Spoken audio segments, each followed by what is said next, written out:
Welcome, everybody. We'll be starting in in a minute or so. Welcome, Karen. Welcome, Risha.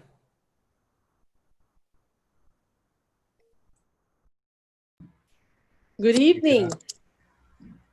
Welcome, Mary France. How are you? I'm good. How are you doing? Good. Fahim, you know we have a vote, eh? Yes, and Okay. Anik was telling me that at 6:45 you'll have to leave. No, I'm online already with the other. At 6:15, the bells are ringing. We have to be, but the vote is at 6:45. But the bell, like I'll be, so just let me know around what time. But all MPs that are doing this event tonight with you at 6:15, we have to sign up online for the vote that will be at 6:45. It's a 30 minutes bell. So just to let you know, you may see some movement from us just because of that. So you're okay to stay here until 6:30 or 6:45? I don't know. I don't control the house. We need, that's why I say, so if I disappear, it's because I have to vote. Okay, will you be coming back? Because then we can ask you. Avanza, we are now live, so you can begin the session when you're ready. Fahim, I can't be there till 6:30 because I have to shut this down. I have to go to a different device. Okay. The parliamentary device. I'm on my personal thing right now. Okay, so maybe like before the presentation, I might ask all the MPs to make their remarks. So I'll move that. So give me like another 15, 20 minutes and then we'll be done with you guys. Okay, so we'll start. Dear friends and distinguished guests, Assalamu alaikum. May the peace and blessings of God be upon you all. My name is Fahim Afan, and I'm excited to help start this virtual Islamic Heritage Celebration event in Ottawa tonight. Before I begin, I'd like to recognize the Algonquin Nation on whose traditional territory we are gathering. We acknowledge them as the past, present, and future caretakers of this land. We are celebrating Islamic Heritage Month this year by hosting a unique virtual event. Muslim identity and Muslim culture has become an integral part of the Canadian fabric. The celebrations might look different in this year, but let's still take this time to learn about Muslims and their contributions to Canadian society, as well as the rich history and culture of Islam. Celebrating a Muslim History Month allows us to show our fellow Canadians who we are and how we are contributing to making Canada one of the best places to live in this world.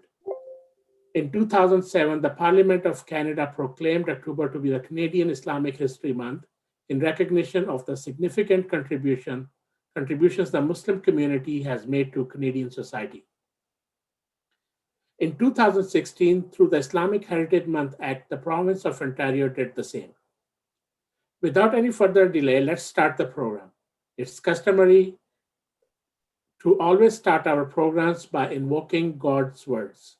I would like to turn over to Imam Nabil Mirza to recite a portion of the Holy Quran and then present its English and French translations.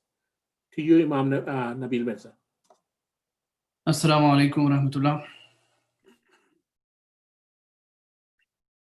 أعوذ بالله من الشيطان الرجيم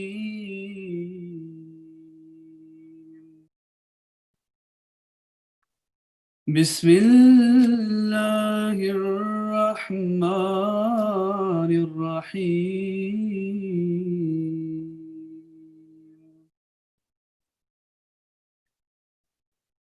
يا أيها الذين آمنوا لا يسخر قوم من قوم لا يسخر قوم من قوم عسى أن يكونوا خيرا منهم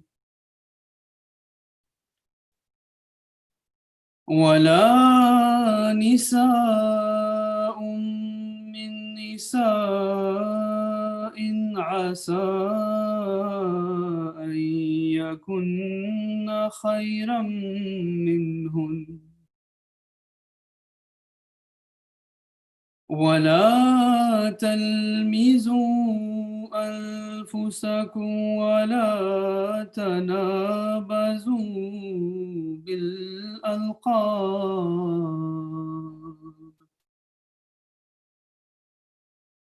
بئس الاسم الفسوق بعد الإيمان ومن لم يتب فأولئك هم الظالمون يا أيها الذين آمنوا اجتنبوا كثيرا من الظن إن بعد الظن إثم ولا تجسسوا ولا يغتب بعضكم بعضا أيحب أحدكم أن يأكل لحم أخيه ميتا فكرهتموه واتقوا الله إن الله تواب رحيم يا أيها الناس إنا خلقناكم من ذكر إنا خلقناكم من ذكر وأنثى وجعلناكم شعوبا وقبائل لتعارفوا إن أكرمكم عند الله أتقاكم إن الله عليم خبير. I will now present the English translation of the verses 12 to 14 of the chapter 49. I seek refuge with Allah from Satan the accursed, in the name of Allah, the gracious, the ever merciful. O ye who believe, let not one people deride another people who may be better than they, nor let women deride other women who may be better than they, and defame not your own people, nor call one another by nicknames. Bad indeed is evil reputation after the profession of belief, and those who repent not are the wrongdoers. O ye who believe, avoid most of suspicions, for suspicion in some cases is a sin, and spy not, nor backbite one another. Would any of you like to eat the flesh of his brother who is dead? Certainly you would loathe it. And fear Allah. Surely Allah is oft returning with compassion and is merciful. O mankind, we have created you from a male and a female, and we have made you into tribes and sub-tribes, yet you may recognize one another. Verily, the most honorable among you in the sight of Allah is he who is the most righteous among you. Surely Allah is all-knowing, all-aware.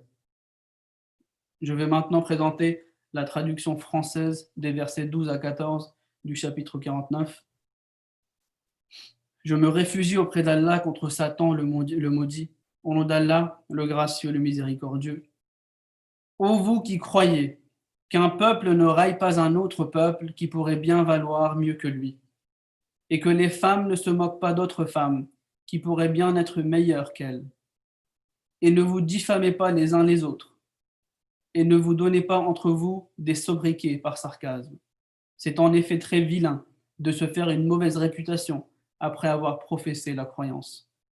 Et ceux qui ne se repentent pas sont du nombre des injustes. Ô vous qui croyez, évitez de vous adonner à trop de soupçons, car dans certains cas, le soupçon est réellement un péché. Et n'espionnez pas, et ne médisez pas non plus les uns des autres. L'un de vous aimerait-il manger la chair de son frère mort? Certainement, vous en auriez horreur. et craignez Allah. Assurément, Allah revient sans cesse avec compassion et est miséricordieux.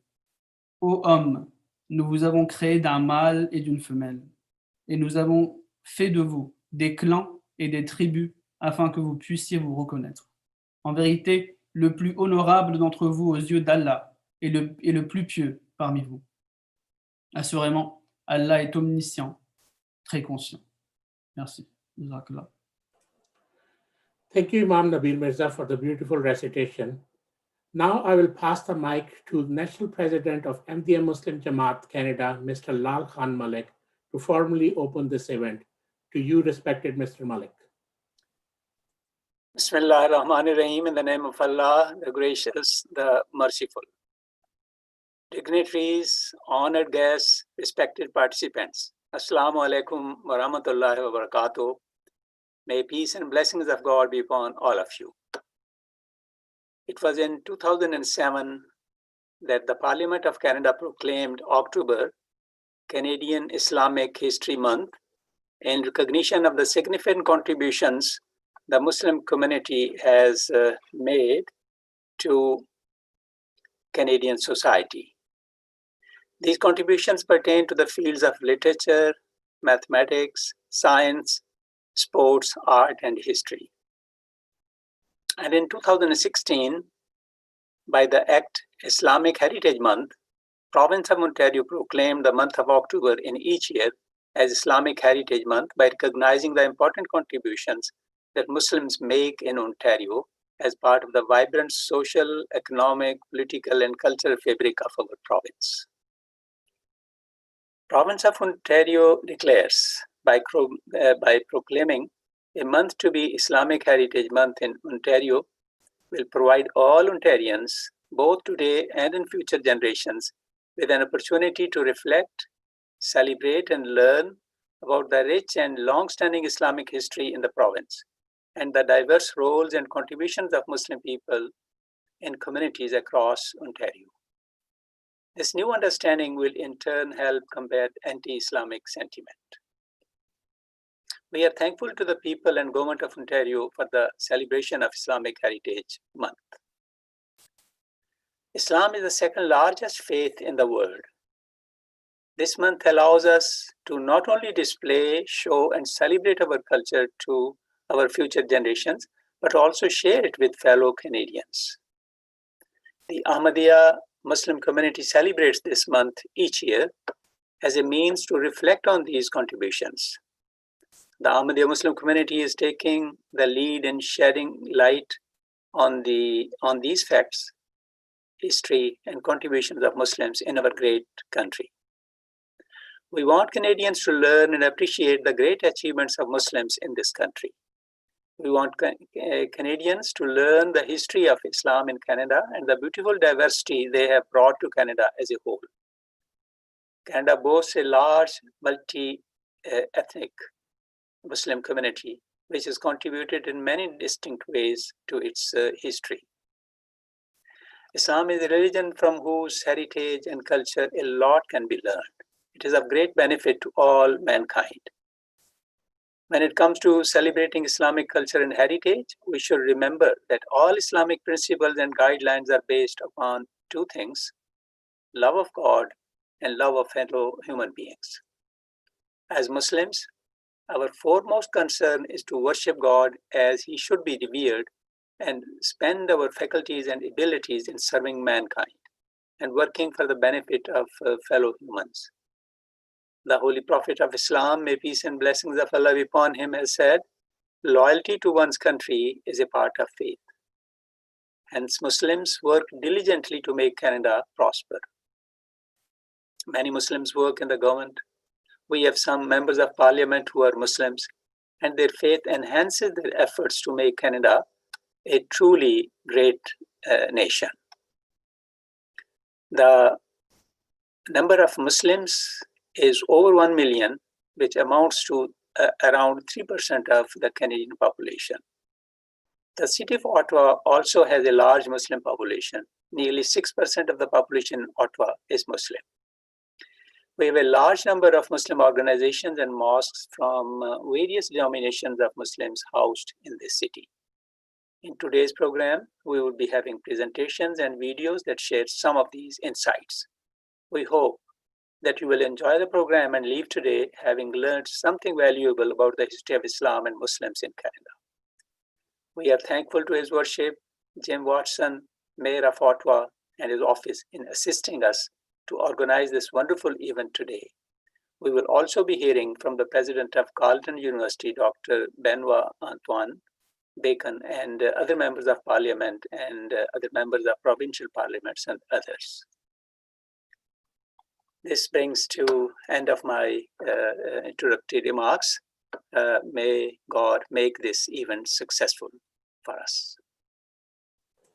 Thank you very much, Mr. Malik, for your wonderful remarks, and thanks for joining us tonight.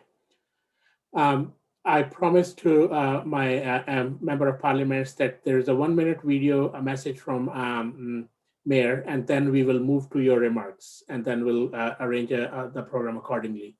So we now have an important message and proclamation from His Worship Jim Watson, Mayor of Ottawa.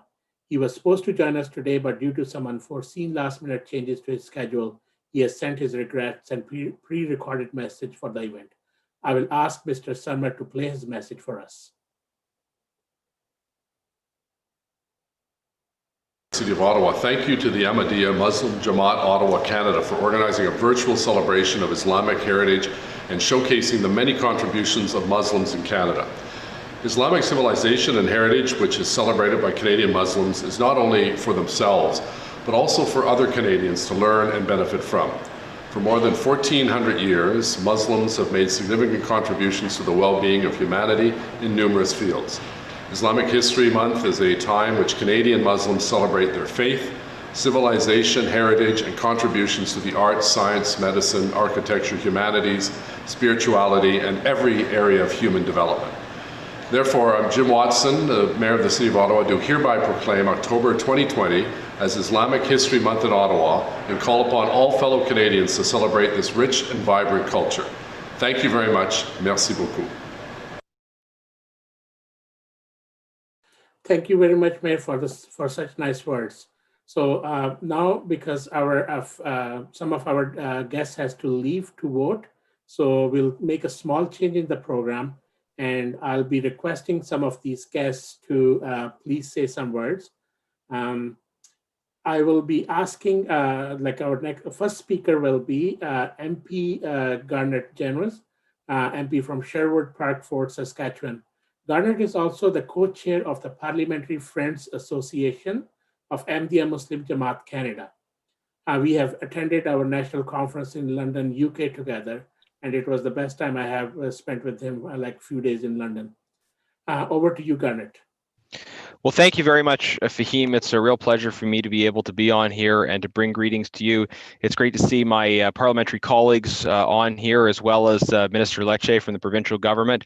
It brings back memories of when Minister Lecce and I were door knocking together along Ahmadiyya Avenue in his riding during the last provincial election. So it's great to see you. And to have this opportunity to recognize the rich contributions of the Muslim community to Canada, you know, in so many different ways, in so many different fields. Fahim mentioned that I had the honor of meeting His Holiness in London, and really just seeing the depth of the Islamic intellectual tradition, and in particular how it's expressed through the Ahmadiyya Muslim Jamaat. The depth of engagement on a broad range of topics, having the opportunity to have a conversation with him about some of the economic ideas that he's putting forward, as well as on a range of different issues. So today we have this opportunity to celebrate Islamic Heritage Month and to recognize the strong pluralism that we have in Canada. A strong pluralism where people are able to bring the insights and the ideas from their own faith and their own traditions into the public square and share those ideas with other people. And our entire communities are enriched by a dialogue, not in which people are expected to forget about their faith when they come into the public square, but rather a dialogue in which people are able to bring the ideas and the insights that are informed by the experiences that come from that tradition. I think as we think about Islamic Heritage Month, it's important to recognize just how so much of what we take for granted as part of our values were shaped through a rich dialogue over centuries between the Islamic world and the kind of Western European Christian world. That there was constant sharing of information and ideas back and forth in the way in which, for instance, the ideas of antiquity were preserved and commented on by Islamic scholars, and the way those ideas would subsequently inform aspects of the Enlightenment and other conversations that would later happen in Europe. So there's this interplay that has gone on for not just decades, but for hundreds and hundreds of years between kind of the West and the Islamic world, and we continue to benefit from the richness that's the product of that interplay. Quite a bit has been said about the recognition of Islamic Heritage Month here in Ontario, where I am right now. But as a member of Parliament from the West, I want to recognize that the rich heritage and contributions of Muslims to Western Canada as well. Canada's first mosque was the Al Rashid Mosque, which is in Edmonton, not quite in my riding, but close by. And we just had a new mosque. I think it's our first mosque constructed in Sherwood Park. And we certainly see how in Alberta, I think it's in Saskatchewan that we had the first Ahmadiyya Muslim elected to office in Canada. So we see a rich and growing contribution of the Muslim community here in Ontario, but in every part of the country as well, including West. And I want to commit to all of you my continuing voice for justice and the protection of human rights. I know there are many issues of justice and human rights that are top of mind for the Muslim community today. The challenges facing Uyghurs, the need for a stronger response to hatred here in Canada, highlighted by the tragic murder of Mohammed Aslam Zafiz in Toronto, and the importance of standing up for human rights and minority rights, the challenges facing the Ahmadiyya Muslim community in particular in certain countries around the world where there are minorities. So I want to commit to you the continuing voice of myself and our party on these vital issues. And thank you so much for the opportunity. I wish the best to everybody who's celebrating this important Heritage Month.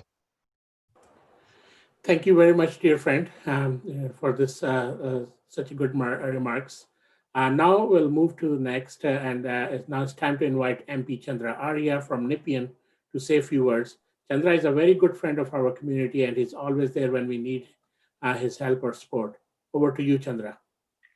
Assalamu alaikum. It's a great pleasure for me to be here with you celebrating the Islamic Heritage Month. This is an important event recognizing the contributions of the Muslim Canadians in the socio-economic and cultural aspects of Canada. There is a need for the Islamic heritage, the knowledge and the importance of Islamic heritage being well made known to Canadian public in general. Though in Ottawa, the Muslim community forms 6% of the population with over 20 places of worship, masjids, there's still very deep lack of knowledge about the Islamic religion, about the Islamic heritage. More so about there's absolutely no knowledge about the Ahmadiyya community.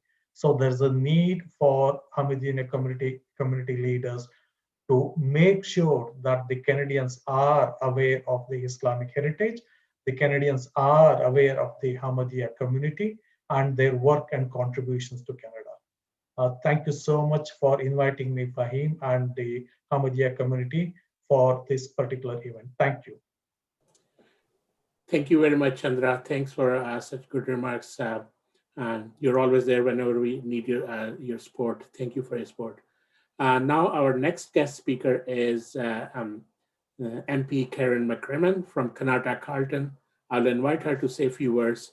Karen is a very good friend of our community, and a large number of Muslim families reside in her riding.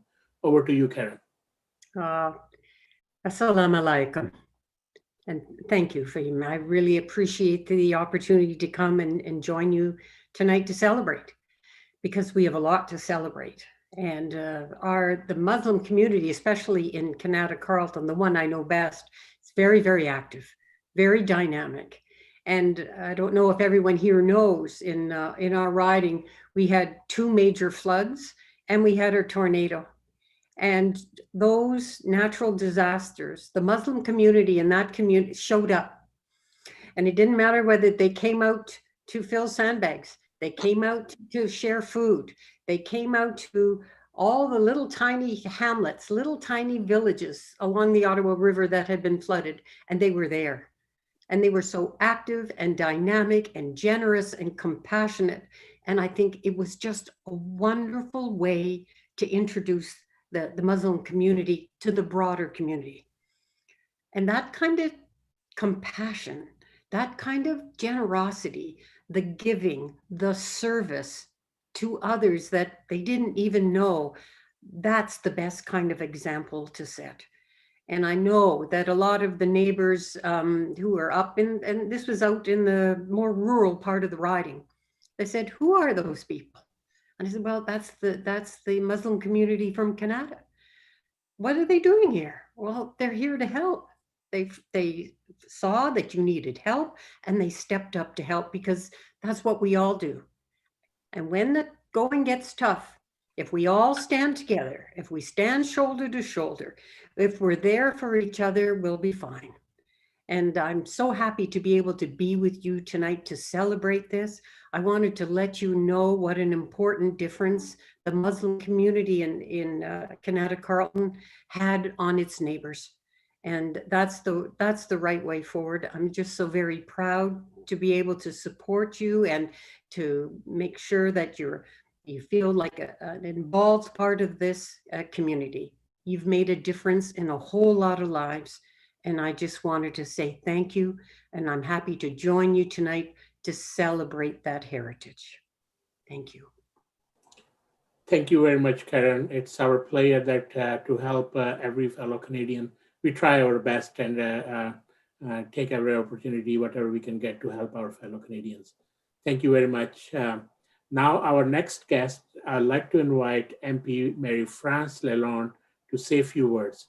We have been working with Marie-France since her MPP days. Over to you, Marie-France. Thank you. Assalamu alaikum. Distinguished guests, organizers of tonight's event, good evening, bonsoir. It is really a pleasure to join you all tonight to recognize the contribution of the Muslim community to our country and certainly to our community here in Orléans. As we mentioned, today marks the Canadian Islamic History Month, and I wanted to especially thank you, Fahim, for inviting me, but mostly for your leadership, your collaboration locally and across our city in ensuring that the Muslim families stay engaged. And certainly Karen has reflected on some flood. Well, there was equally flooding in the East End, and certainly we appreciated all the support for from a July 1st event or any event, you are there with us as one in our community. Merci à tous ceux et celles qui se sont joints à cet important rassemblement virtuel ce soir. Et c'est toujours un plaisir de vous retrouver pour célébrer ensemble le mois de l'histoire de l'islam au Canada et souligner l'apport et l'engagement des communautés musulmanes à travers notre pays et certainement ici dans la communauté d'Orléans. Thank you very much. Thank you, Marie-France. Thank you for such nice remarks. And as I said before, like we always try our best to help our fellow Canadians wherever we can. Okay, and now we'll move to our next guest. He's the MP from Gregory Prescott Russell, MP Francis Drouin. He's a very good friend of our community, and our mosque is in the Cumberland area, which is in his riding.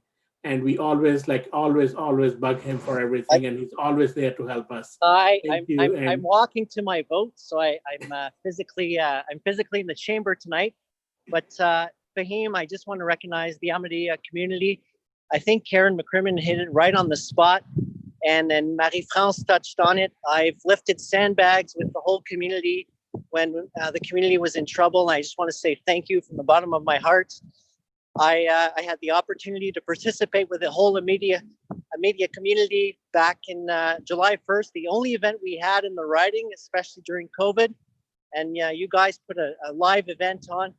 I just want to say thank you, and it's been a pleasure working with you guys, and I hope and I know that you guys are you're all part of our community, and you've been such stewardships of what it means to be a great Canadian, and I look forward to continuing building relationships with not only the Ahmadiyya community, but as you say, building relationships with all of the religions across Canada, defending the freedom of religion. Thank you so much.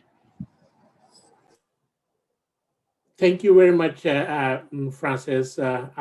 All the best to at the vote. And I know that we have to change the program. It was a little unfortunate. I hope everybody who is watching this don't mind this, and because we got some excellent comments from all the members of parliament. Before we move further, one of our other friend who is here, he also has to leave a little early, and it's time to invite him. He's a very close friend of our community, with whom I had the pleasure of traveling to UK for our annual national conference, and he got the opportunity to meet the head of our community, His Holiness Mirza Masroor Ahmad. My son loves that trip, Minister Lecce. He was with us at that time, and he enjoyed your company like for 4 or 5 days when we were there with us. So he's also an MPP from the area where our Canadian national headquarters is, and he's always there to support us. Honorable Stephen Lecce, Minister of Education for Ontario. To you, Stephen. Well, thank you. Assalamu alaikum. Thank you very much, Fahim, for your leadership. I'm really grateful to have gone to know you and so many brothers and sisters in the Ahmadiyya Muslim community. Yes, I'm proud that the national headquarters of Peace Village is in the riding of King Vaughan. I think Mr. Malik, who I will recognize off the top, has joined us from Vaughan. I'm ironically at Queen's Park in my ministry office, but today is really an opportunity to join parliamentarians across party lines. I think there's something that unites us. It's our great sense of pride in the Ahmadiyya Muslim community, an incredible value-based community that rises to the challenge in each and every way. We have seen Ahmadis, particularly the next generation, do incredible things.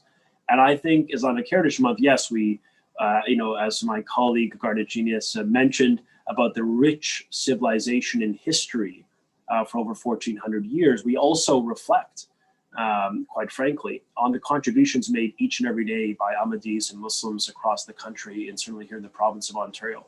And our pluralism is strengthened because of your participation, because of your commitment to building a country of freedom and of shared values that I think brought so many of you, often from a heritage of persecution, to these shores to seek freedom and democracy and human rights, and I think fundamental Canadian values that we need more of. And so when I think of the Ahmadiyya community and I think of the recognition that they deserve, I often reflect just in the COVID environment. And when you saw Humanity First, an incredible nonprofit, provide support and food for thousands of families in need, going above and beyond what they've already always done. When I think of the food drives and the blood donation drives being led by Ahmadis, particularly young people, and I think of the PPE that was produced by young medical students in my community, but really right across the province, I think it underscores the best of our country, of our citizenship, and the Ontario spirit that is so alive and well and demonstrably evident in your hearts. And so we're grateful. We really are grateful. And as a parliamentarian that represents a large, growing, enterprising Ahmadi Muslim community, I can tell you that I am incredibly proud to stand with you, not just as we celebrate the strengths, but also as we overcome the challenges. Very real elements of discrimination, hate that exists within our country. And I want you to know, as a parliamentarian, as a member of the Premier's cabinet, and as a progressive conservative, I'm fully committed to working with you to build a country, further build upon the strengths of this country, where we can, come together with the common mission of building our society, moving it forward and doing it together. So I'm grateful for the work you've done. I'm most grateful for your philanthropy and generosity of spirit. And I often reflect on that meeting with His Holiness, the Caliph, where I was very fortunate to have met him at the Jalsa in the United Kingdom. And his message of love for all, hatred for none, I think, is very powerful and a moving one. It speaks volumes. I think today, as the world seeks great division, we should be proud of our country and our province as we come together and united to overcome this challenge. So thank you so much, Fahim, for the opportunity, for allowing me to come in from Toronto. Normally there'd be potentially a bit of geographic, disagreements on area codes, but I'm happy that you allowed me in today and allowed me to just give an opportunity to say thank you on behalf of the Premier and our government. And thank you, Fahim, for inviting. Thank you very much, Mr. Leji. It was a pleasure to have you with us today. Thank you for all of your support. Now, I know that a couple of other people would need to leave, but I promised with them that I know that some people have to leave around 7, so we'll be done with their remarks. I just want to move to the next part of the program, a couple of presentations before I get back to the guests. So our first presentation is on Muslims and their contributions to make Canada one of the best places to live in the world. I would like to invite Imam Farhan Iqbal to present this to us. To you, Imam Farhan. أشهد أن لا إله إلا الله وحده لا شريك له وأشهد أن محمدا عبده ورسوله أما بعد فأعوذ بالله من الشيطان الرجيم بسم الله الرحمن الرحيم. All of our distinguished guests and all of you who are viewing this program either right now as a live event or later on, Assalamu alaikum wa rahmatullahi wa barakatuhu. Peace and blessings of God be on all of you. The Ahmadiyya Muslim community is very pleased here in Ottawa to celebrate Islamic Heritage Month. And as Mr. Fahim just mentioned in my presentation, I just wanted to take this opportunity to highlight some of the contributions of Muslims that make Canada one of the best places in the world to live. So those of you who know about our community, and some of the comments have already come, would be aware that history bears testimony to the fact that wherever Ahmadi Muslims are located, wherever we build mosques, we establish peace. We bring peace to our community. We bring unity to our communities wherever we are established, wherever we build mosques. And there's always that, feeling that when a mosque is about to be built, that there's probably, there's apprehension, and some people feel that there might be some kind of activity from Muslims that they would not approve of. But we've always removed those misconceptions, even right here in Cumberland, when the school was being purchased, which has now been converted into a mosque. The local community had that apprehension, but over the years, over the last 10 years or so, all those fears have gone away, and we have a loving relationship with our community in Cumberland. And this is true for all of our communities across Canada. Our current Caliph, Khalifa, His Holiness Hazrat Mirza Masroor Ahmad, may Allah be his helper, has said that this is true at the international level as well. He says, and I quote, "Those who initially viewed us with suspicion have quickly become our loyal friends and sincere supporters. Throughout the world, our neighbors happily attest to the fact that Ahmadi Muslims are people who promote peace in society and who spread only a message of love, compassion, and human sympathy." End quote. So the very fundamental principles of Islam are such that our neighbors, our fellow Canadians are happy with us. We are happy with them. They are happy with us. We live together in unity. Wherever a Muslim is, he or she must strive for the peace and security of his neighbors. In fact, defining a Muslim, the Holy Prophet Muhammad sallallahu alaihi wasallam, peace and blessings of God be upon him, is reported to have said that a Muslim, by definition, is one from whose tongue and hand all others are safe. So in light of these teachings, as has been mentioned by some of our guests as well, from some of our distinguished guests as well, that we have sought to serve others. One of our major efforts is our food drives. Every year we hold a food drive across the country. In Ottawa also this year, we have collected 5,000 pounds of food as part of the food drive, and we have given it to the Ottawa Food Bank.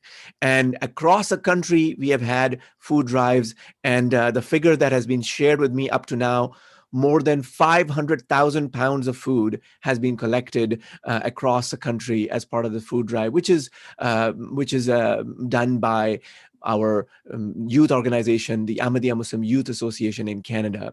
We have also paired up here in Ottawa with the Jewish community, and we cook, clean, serve food at the Shepherds of Good Hope. We engage in community cleanups in the spring or on New Year's Day. And as was mentioned earlier, during the flood events in Ottawa, we put in some of our humble efforts, whatever we could. Right in front of our mosque, we had a station to make sandbags, and all those things were done. A lot of volunteers happily joined this effort and contributed to this effort. And of course, this year has been a strange year because of the pandemic. There have been a lot of challenges. So because of the pandemic, we launched a special campaign. It was called the Neighborhood Helper Campaign, in which we supported families, both internally, members of our own community, but externally as well, members of other communities who were vulnerable. We helped them the best we could. And this was also an effort that was primarily done by the Ahmadiyya Muslim Youth Association. And I just want to take this opportunity to share an incident with you that occurred while this campaign was going on back in May of this year. We had set up a 24-hour phone system, toll-free number at which people could call if they needed some kind of help. And all of you can remember that back in May, we were all way more anxious about this because things were pretty scary, to be frank. And this lady, that I believe she is from Milton, Ontario, she called the helpline at 2 a.m., 2 in the morning. She called that helpline. And remember, the people who are on the other side of the call are all volunteers, members of our Ahmadiyya Muslim Youth Association. And so she was very desperate, desperately in need. And she tried and she was disappointed. And she said that her son was ill and there was no means to get medicine for him. And every place that she had tried had turned her down. And she said that everyone told her that the only way to get the medicine would be to wait until the morning. But her son's condition was getting really, really bad. So she says, and this is what she says. She says, I said that people say there is a God, though I do not believe in God, but let's see today if he actually exists. And she says, it was in a state of great anguish and helplessness that I prayed, oh God, if you exist, my son is in a dire condition, thus arrange for his medicine. And at that moment, she thought of the helpline of the Ahmadiyya Muslim Youth Association that I just mentioned, and she called, and a man answered. And when she informed him of her need, he said that he would try to help. And a little while later, he couldn't find anyone else. He called back saying, he asked her about her son's condition. And he was saying that it would be really difficult. But when she told her of her real need, immediate, urgent need, he said, the volunteer from our organization, he said, all right, I will see if I can do anything. I will go to a certain place. Maybe the pharmacy will be open there, and it's usually open. And so he drove, and I believe it takes an hour for him because he was in, he's a resident of Vaughan, Ontario. So he had to drive all that way, 50 kilometers, and he went there and he got that medicine for her and gave her that medicine. And she says that this incident proved to her that God indeed exists. And she gained this certainty because of the Ahmadiyya Muslim Youth Association member, for which she said she was very thankful. And so by serving humanity in this way, we are bringing people closer to God, and we're helping them out, and that's the whole point, really. And throughout this campaign, so far, we have responded to more than 3,000 phone calls for help that were similar to this one. So we do these kinds of efforts, not for any kind of praise, but only as a means to serve others and earn the pleasure of God. It is a part of these efforts that we have organized blood drives, as it was mentioned. Even in the pandemic, the situation got really bad, and the Canadian Blood Services, actually, we had a meeting with them, and they were also expressing that they were low on supplies. So we made an extraordinary effort. We always make these efforts every year, but this year, because of the pandemic, we made extra effort, and our youth organization was able to collect 1,782 units of blood through this year. Similarly, last winter, for 1 month, we had a shelter bus that was running during the winter to help out those who were vulnerable and the less fortunate members of our society. It ran for a month, and it had some bedding and some food for those people, the homeless who needed it. So it would run from 8 p.m. at night till 8 a.m. the next morning. It went for a month, and over 2,800 visitors were helped in this way. Similarly, we have other programs like Meals on Wheels, and we did that last year in December as well, where we served meals to the homeless, more than 2,700 meals in this way, in different parts of the country, including here in Ottawa as well. So it is a part of these efforts that we do. And in the end, I just want to mention that we are also excited to do a charity run right here in Ottawa. We do these charity walks and charity runs across Canada as well. And there are many of them. I can't go through all of them. There's not enough time, but just want to mention that here in Ottawa, there's actually a run for Ottawa. Of course, it's virtual this year because we don't want to risk anything because of the pandemic, but it is a virtual. And if you want to do individually, go for a run or a walk or hike, that's up to you. Please donate to this cause as well. It is meant to raise funds for the Queensway Carleton Hospital Foundation. Sunday, October 25th is the day when the campaign would end officially. So until then, it's a virtual run, and it is running. You can follow us on Twitter at Ottawa Muslims, or find us on Facebook, Ottawa Muslims. Again, just search for that. You will find us. Send us a message, and we will send you the link and all the details for this event. So please do consider contributing to this cause as well. Thank you. Thank you very much, Imam Farhan Iqbal. Now, before we go to the next speaker, I would like to ask Sarma to play a very nice message which we got from Honorable Minister Mona Fortier. To you, Sarma. Assalamu alaikum. Canadian Islamic History Month serves as an opportunity to honor the significant contributions of Muslim Canadians to all parts of our Canadian society, from politics to academia, to sports, science, arts, and more. In the wake of COVID-19, they have and keep playing a significant role in supporting our communities. This is an opportunity for all Canadians to learn about the many significant achievements and contributions of Muslim Canadians and celebrate their contributions to building the welcoming, inclusive, and prosperous country we know today. Assalamu alaikum. Le mois canadien de l'histoire islamique est l'occasion d'honorer les contributions significatives des Canadiens et Canadiennes musulmans dans tous les secteurs de notre société canadienne, de la politique au milieu académique, en passant par les sports, les sciences, les arts et bien plus. Avec la venue de la COVID-19, ils ont joué et continuent de jouer un rôle important dans le soutien de nos communautés. Il s'agit d'une occasion pour tous les Canadiennes et Canadiens d'en apprendre davantage sur les nombreuses réalisations et contributions importantes des Canadiens musulmans et de célébrer leur contribution à l'édification du pays accueillant, inclusif et prospère que nous connaissons aujourd'hui. Thank you very much, Sarma. Now we'll move to our guest speakers again. Our next guest speaker is Dr. Benoit Antoine Bacon, President of the Carleton University. I would like to ask him for his remarks. To you, Dr. Bacon. Good evening, everyone. Salam alaikum. Bonsoir tout le monde. It's a real pleasure to be with you tonight. And I really wanted to stay for the whole event to make sure that I fully took advantage of this great learning opportunities. And I've really enjoyed all the remarks so far. Fahim, thank you so much for including me. I really appreciate it. And I also appreciate the opportunity to make a few brief remarks in such a distinguished company. Let me take a moment to highlight the important contributions of people of Islamic heritage to Carleton University.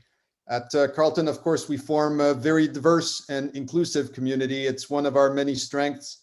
And we have outstanding Muslim professors contributing to the development of knowledge and discovery across all of our faculties and fields as diverse as international studies, computer science, business, telecommunications, and of course, across the arts and sciences.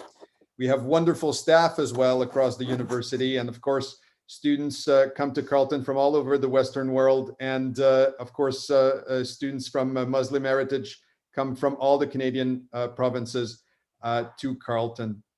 And in addition to their studies, these students really contribute tremendously to all aspects of student life on campus, including student politics, athletics, the arts, as well as several academic and social clubs. You can really feel on the campus the great influence of faculty, staff, and students of Islamic heritage. And of course, Carleton is interconnected with all aspects of city life. So through these outreach programs, partnerships, internships, and so on, our Carleton people have a great impact to the life on of our beautiful city. And I would be remiss if I didn't explicitly mention the Carleton Center for the Study of Islam, which aims to support the production and dissemination of superior scholarship on Islam and to actively engage with the broader community and show leadership in innovative approach to the study of Islam and issues facing a Muslim today. So like other speakers, I want to take this opportunity to reiterate our commitment to equity, diversity, inclusion, and anti-racism, especially important in these days. We're doing lots of work at Carleton. We're part of broader societies and we can always do better, and we are. So thank you again, Fahim and everyone. It's been a real pleasure to be here tonight for this very important celebration that raises the visibility of the Muslim community and is also such an opportunity for exchange and for learning from each other. Merci beaucoup. Thank you for your many contributions to the great city of Ottawa and to Canada. It's been a real pleasure. Thank you so much. Thank you very much, Dr. Bacon. Thanks for joining us tonight. It was a pleasure to have you with us. Now we'll move to our next guest. He is a very close friend of our community. He was a counselor from our mosque riding, and also now he has become an MPP from Orleans. I would like to invite a very good friend of us who we always bug for everything, whenever we need anything, and he's always there to support us. To you, MPP Stephen Blay. Thank you, Fahim, for that very generous introduction.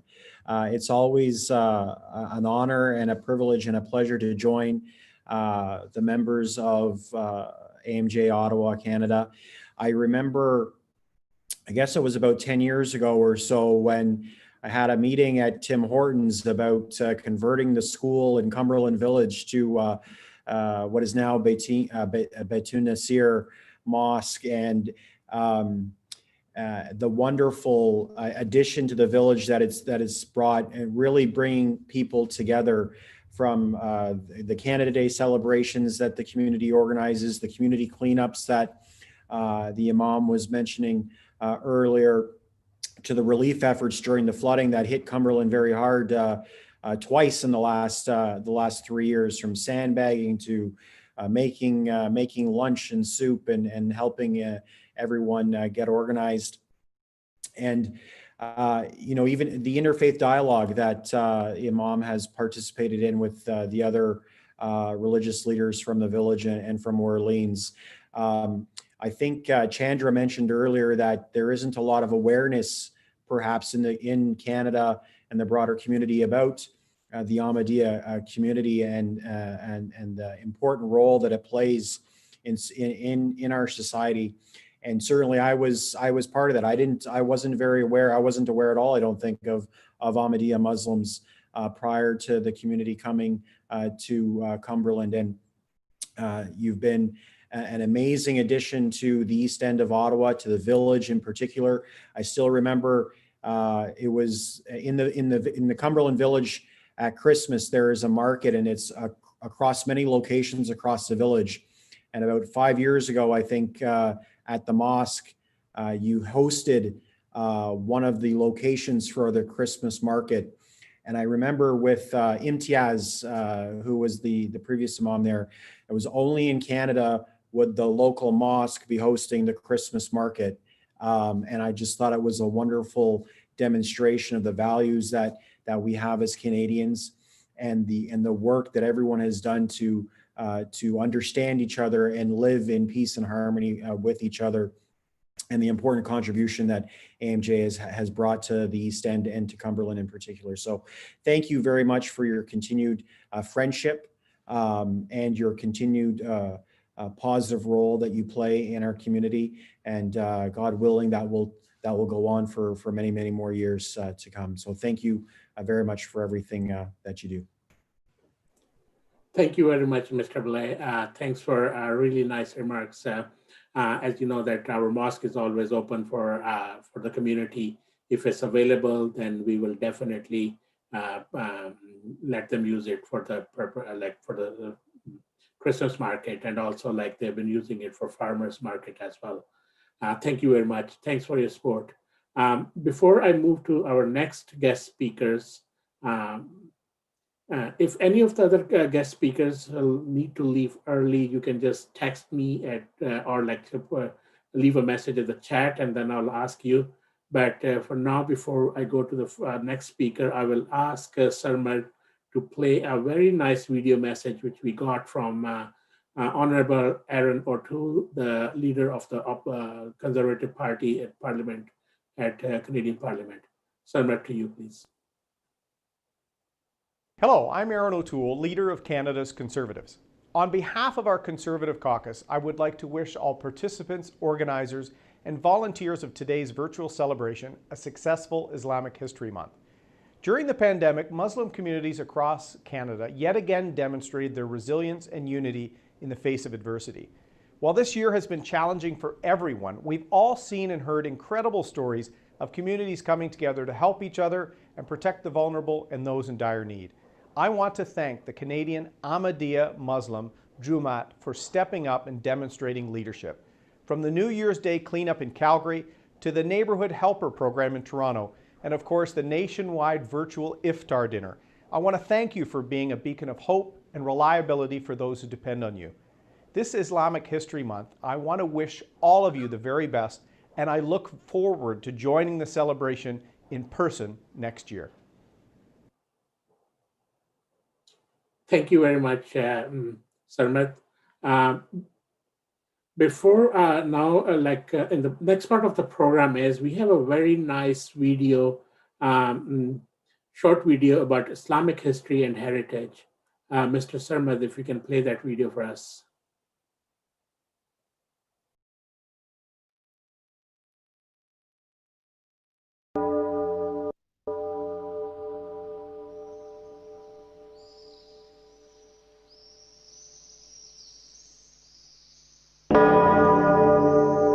A revolutionary change was brought in the Arabian Peninsula by the Prophet of Islam, peace be upon him.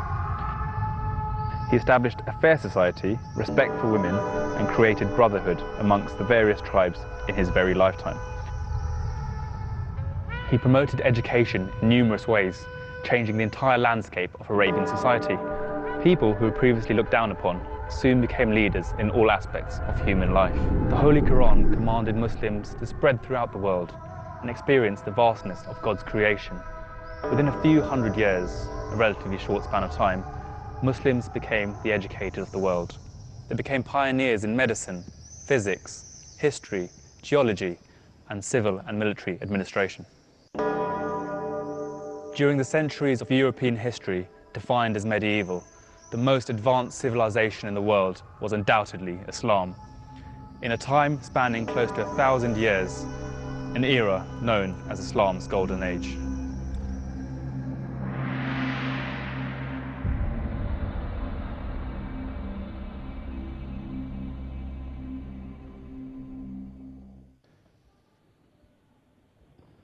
The holy founder of Islam, peace be upon him, placed great emphasis on learning.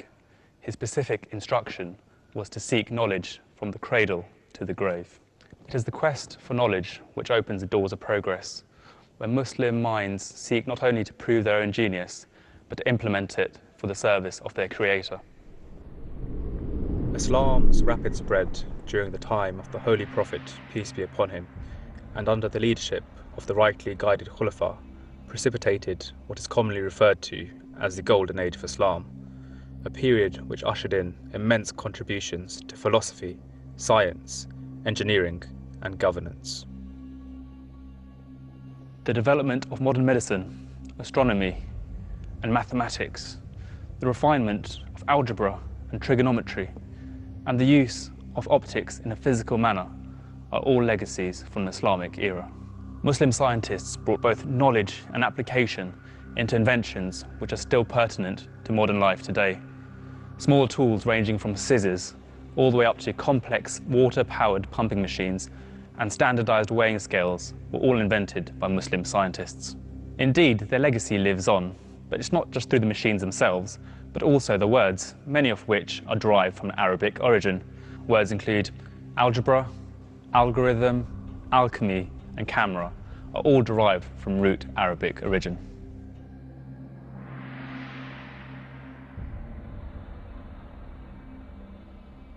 In the 8th century, Khalid the goat herder noticed his excitable animals had eaten red berries, which led to coffee production and the early Arabic drink al-qahwa. This surfaced in Europe at the first Venice coffee house in 1645, making it the world's favourite hot beverage today. In the 8th century, Jabir ibn Hayyan devised and perfected the distillation process using the alembic still, which is still used today. Muslims were producing rosewater, essential oils, and pure alcohol for medical use. Today, distillation has given us products ranging from plastics all the way to petrol. Early 13th century, Al-Jazari was the first person to use a crank, which transmits rotary motion into linear motion. His machines were able to raise huge amounts of water without anyone lifting a finger.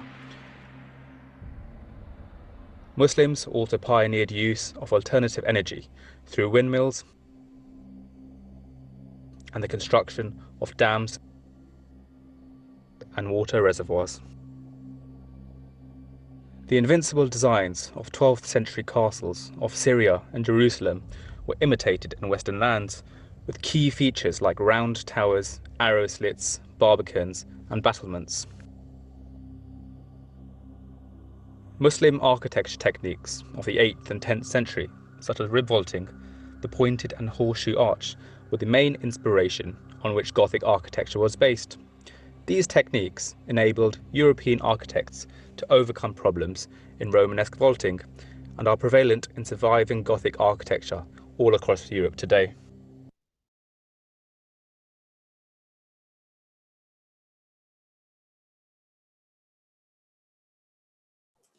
Thank you very much, Sarmad.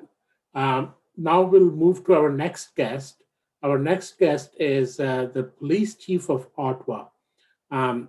He's a very good friend of our community, and he's always there whenever we need him and to provide us a guidance and support. To you, Mr. Peter Soholi. Merci beaucoup. Assalamu alaikum. Thank you very much. Bonsoir tout le monde. I greatly appreciate the opportunity to participate today in the celebration of Islamic Heritage Month. For me, I've had the great pleasure of working locally, provincially, nationally, and internationally with leaders within the broader Muslim community. I've learned a lot about myself, about life, about leadership, about vision, and about peacemaking, peace building from my experiences. We're very proud to have strong partnerships and local relationships here with the broader Muslim community, the Ahmadiyya Muslim community specifically, and on behalf of the 2,000 members of the Ottawa Police Service.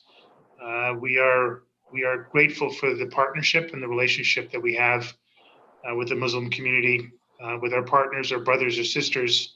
Many of our members celebrate the faith, and it is through their lived experience and their faith experience that we've developed some of these strong partnerships and ability to outreach into communities that have sometimes felt underserved, over-policed, and need to have trust built, in some cases rebuilt.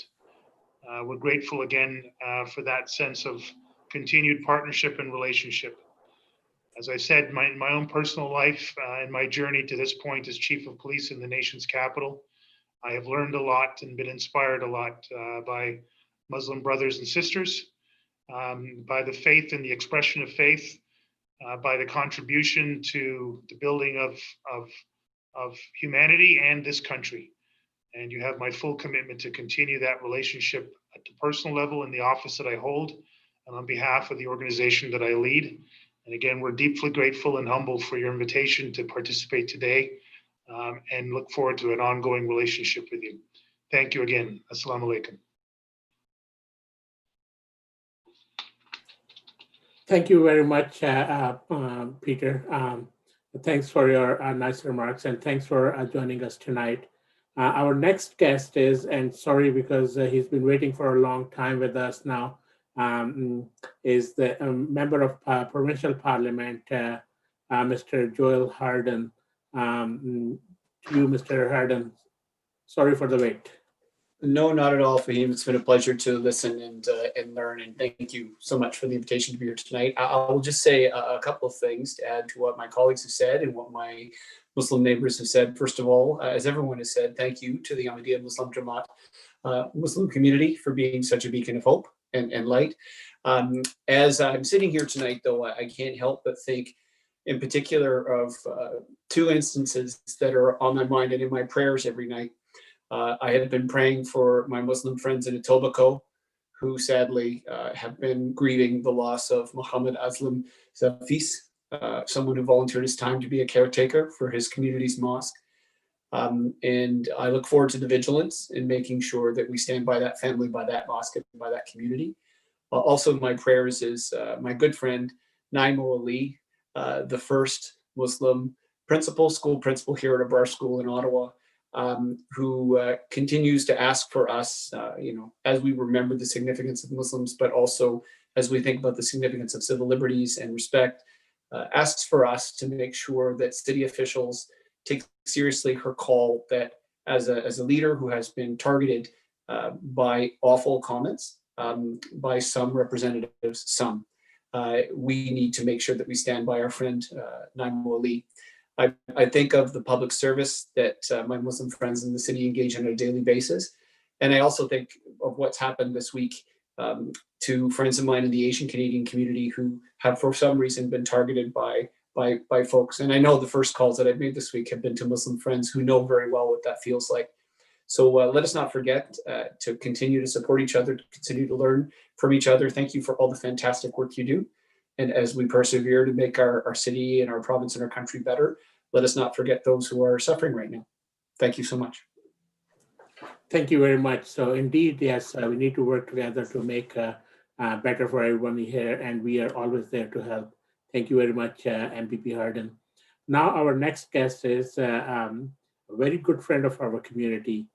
He was a former member of parliament and now is the Vice President of External Affairs of CIJA, Mr. Richard Merceau. So to you, Mr. Richard. Thank you, Fahim. Good evening, everybody. C'est un très grand plaisir pour moi de prendre la parole pour cette invitation au lancement du mois canadien de l'histoire islamique. Islam, as we know, is often called the daughter religion of Judaism, but I see us more as spiritual cousins, with Muslims descending from Abraham's son Ishmael and Jews from Abraham's son Yitzchak. We have many things in common. That it's true throughout the world, throughout history. It's certainly true in Canada. And while Jews have been in Canada for more than 250 years, the beginning of the Muslim community in Canada coincides with the big wave of Jewish immigration at the turn of the 20th century. In fact, Muslims have made Canada their home for more than 169 years, and we are better as a society for it. The Muslims' contribution to Canada, to its economy, to its politics, its arts, and its armed forces is remarkable. And we see that still today. Mentioned has been made many times. I've been made many times of the Ahmadiyya Muslim Youth Association's involvement in Canada, Canada's charity walks and sandbag packing and all of this.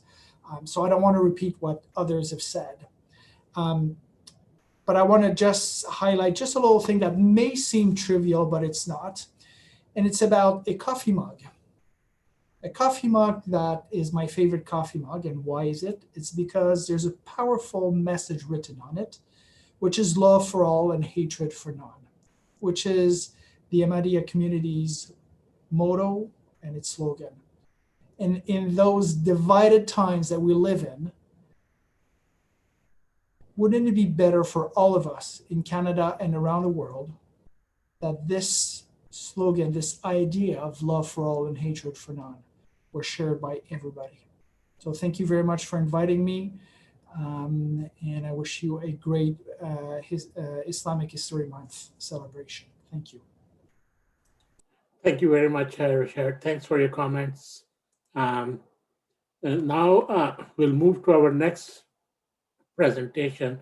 Our next guest speaker was here. I believe she lost a connection, or she might have to go, and I don't know what happened. So we'll do the next presentation, and then we'll come back to her remarks if she joins us back.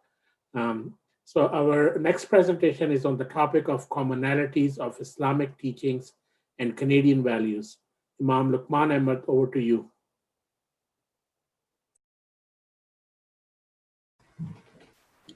Thank you, Fahim. A'udhu billahi minash shaitanir rajim. Bismillahir rahmanir rahim. In the name of Allah, the gracious, the merciful. Assalamu alaikum. May peace be upon all of you. My name is Luqman Ahmed, and I serve as an Imam, religious missionary with the Ahmadiyya Muslim Jamaat of Canada here in Ottawa. I'm just going to share my screen here.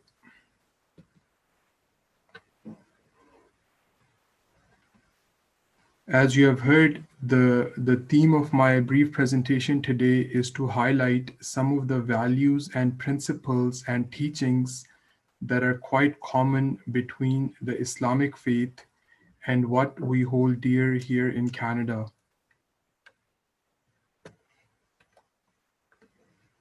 Islam is a religion that contains valuable guidance for the whole of mankind. Like other great faiths such as Christianity, Judaism, Hinduism, the primary purpose of Islam is that the whole of mankind should recognize that there is one God, one Creator, who is deserving that we should turn to Him and should worship Him. The Holy Quran, which is the revelation of God given to Prophet Muhammad, peace be upon him, addresses all people in following words, and I quote, "O ye people, worship your Lord who created you and those who are before you, so that you may become righteous." This is from chapter number 2, verse number 22. And in our pursuit to find God, we find guidance in another verse of the Holy Quran. For those people who think and ponder over such matters, God states, and I quote, "In the creation of the heavens and the earth, and in the alternation of the night and the day, there are indeed signs for men of understanding." Chapter number 3, verse number 190. So as I mentioned, that this is the primary aspect of Islam, that it seeks to build a relationship, a bridge between human beings and God, which is the ultimate key to achieving inner peace and satisfaction in this life. The second aspect of Islam is the guidance and teachings it provides for our affairs and dealings with other people in this life.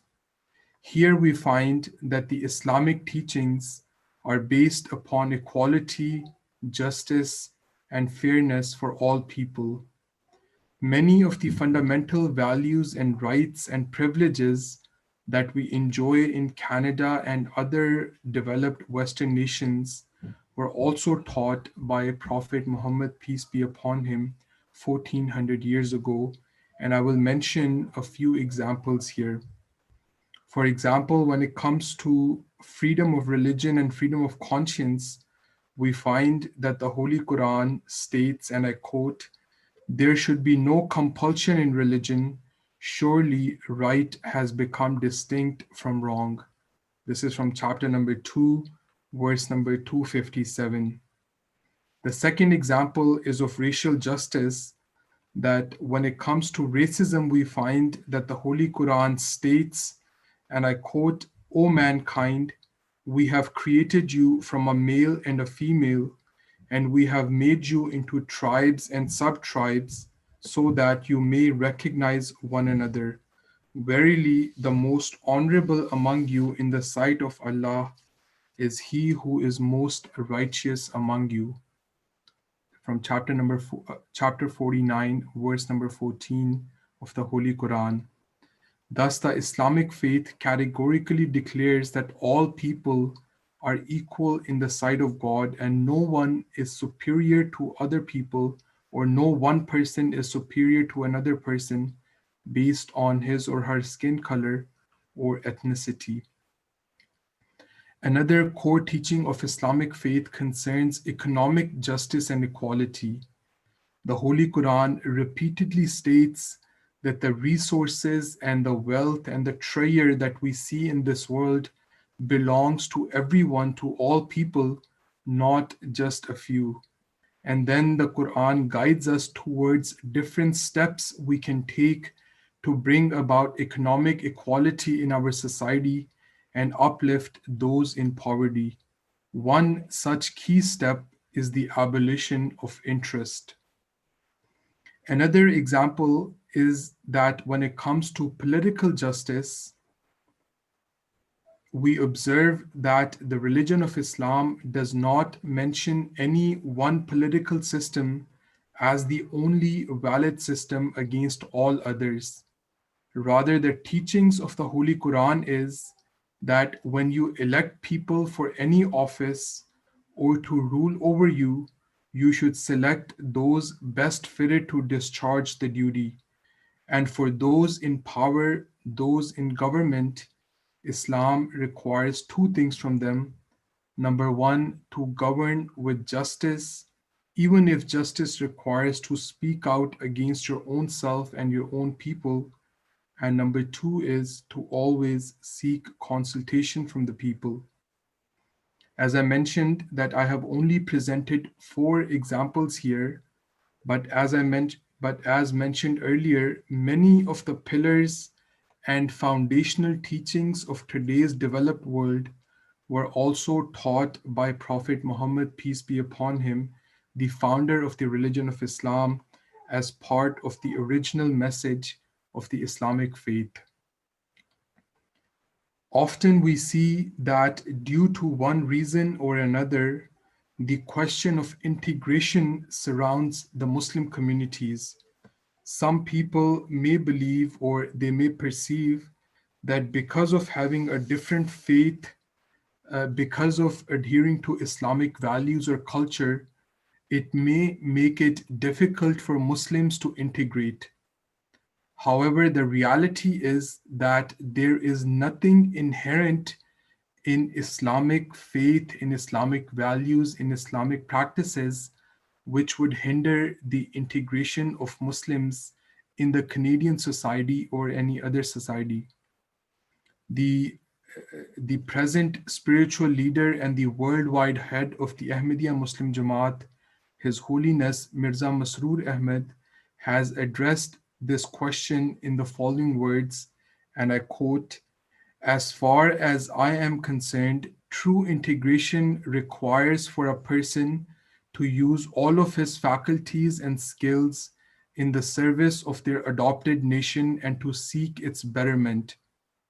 It is to serve the nation and to be faithful and loyal to it. The fact that we do not shake the hands of people of the other sex does not mean that we are not integrated or that we do not respect others. Even if I do not shake the hands of a woman, I can promise you that I will be the first person present to help any woman if she is ever in danger or needs my help in any way.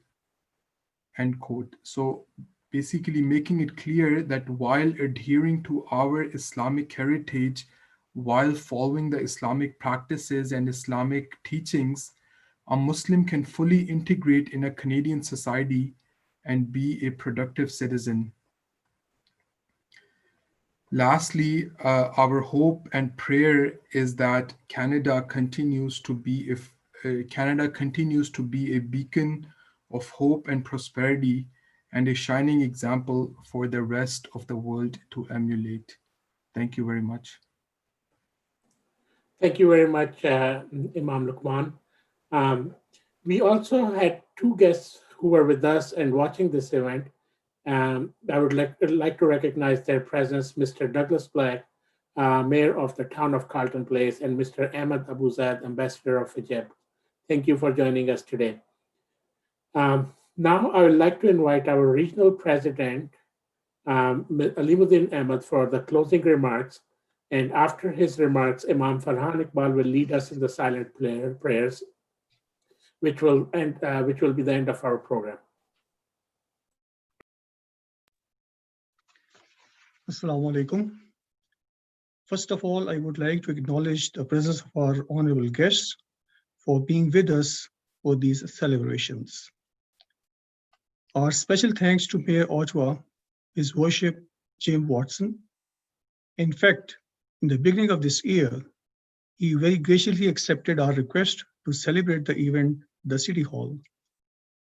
But as the events unfolded, it was not possible.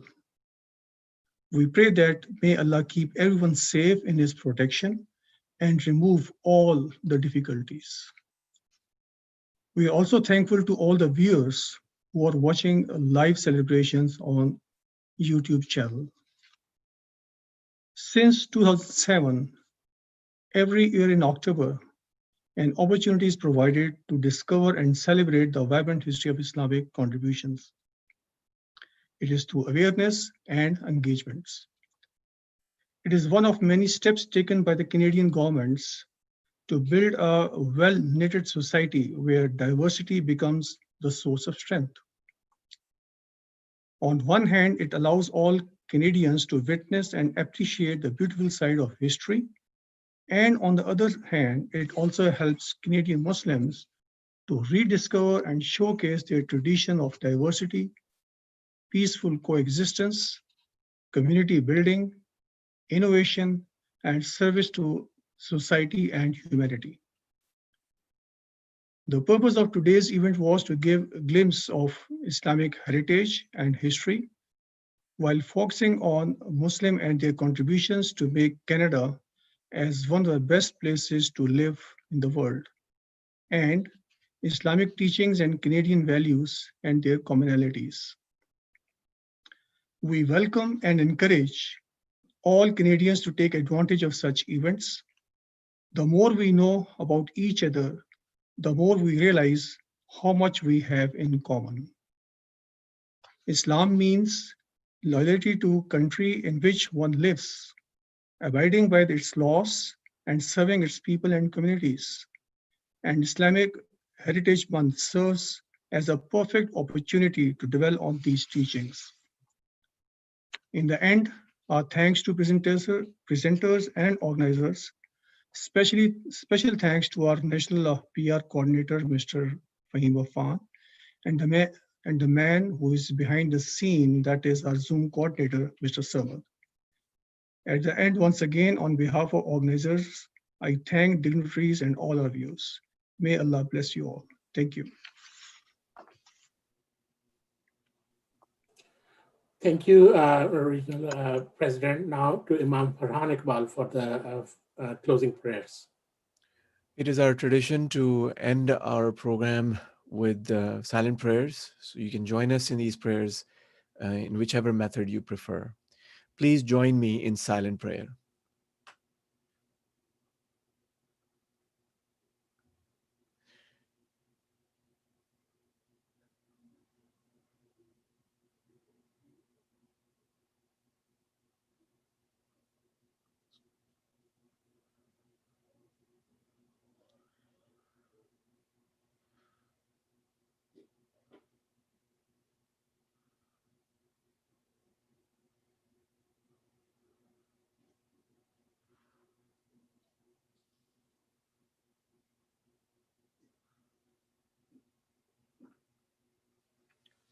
Ameen.